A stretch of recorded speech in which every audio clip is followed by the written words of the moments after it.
Bonjour, bienvenue sur la chaîne des Vulgaires. Moi, c'est Alicia. Moi, c'est Moira.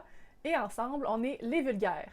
Les Vulgaires parce qu'on est passionnés de vulgarisation scientifique, mais aussi parce qu'on n'a pas peur d'échapper un ou deux sacres si ça peut nous aider à mieux faire passer la science. Saviez-vous que près d'une personne sur deux dans notre tranche d'âge est craintive face au vaccin?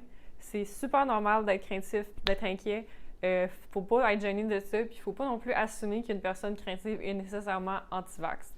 Mais ce que nous, ça nous dit, c'est qu'à quelque part, entre les scientifiques et les jeunes adultes, le message passe pas, l'information se rend pas, à savoir c'est quoi un vaccin, comment ça fonctionne, c'est quoi l'immunité collective, c'est quoi les ingrédients dans un vaccin.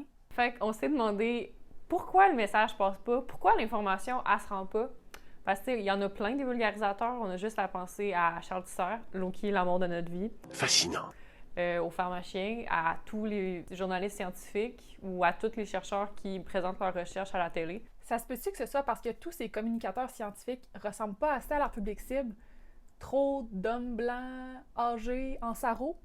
C'est-tu parce que la science s'est pas assez invitée dans les médias sociaux au Québec? Donc, on a eu une idée. Pourquoi pas créer un compte sur les médias sociaux qui présente du contenu de vulgarisation scientifique, mais de la même façon que le contenu divertissant est présenté. Moira et moi, on est des personnes normales. Là. On aime ça, scroller sur Instagram, regarder des vidéos de skincare, essayer d'être dans ce TikTok qu'on n'est pas vraiment capable de faire comme il faut, s'envoyer des mimes d'astrologie. Parce que tout ce contenu-là a en commun, c'est que c'est créé par des personnes qui nous ressemblent, que c'est divertissant et que c'est transparent. On a décidé de créer du contenu qui parle de vaccination et de désinformation, mais en gardant ces deux mots d'ordre-là, soit la transparence et le divertissement. On va se faire du fun, on va garder ça léger tout en vous partageant du contenu informatif et surtout solide scientifiquement. C'est vraiment important pour nous de rester transparente, on veut pas bullshiter personne.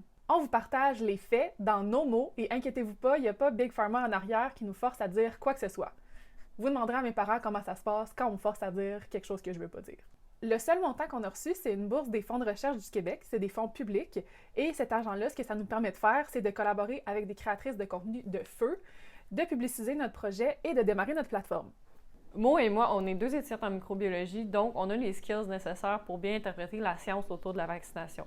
Pour être certaine que les informations qu'on vous donne sont les plus précises, exactes et à jour possible, on fait vérifier le contenu scientifique de nos vidéos par des chercheurs québécois qui sont des experts dans leur domaine. Alors, voici ce qu'on vous propose. On va publier une vidéo par semaine dans les 6 prochaines semaines où on parle de vaccination et de désinformation scientifique. On va parler des ingrédients dans les vaccins, on va répondre à vos inquiétudes et vos idées préconçues par rapport à la vaccination et on va vous donner des trucs pour moins tomber dans le piège des fake news. Dans plusieurs de nos vidéos, on va jaser avec des collaboratrices pour avoir leur opinion. Puis finalement, on va aussi parler avec une de nos amies en microbiologie qui a une expertise unique sur les coronavirus. Fait que si c'est du contenu qui vous parle, abonnez-vous à notre chaîne, suivez-nous sur Instagram et on vous dit à la prochaine vidéo. Yeah!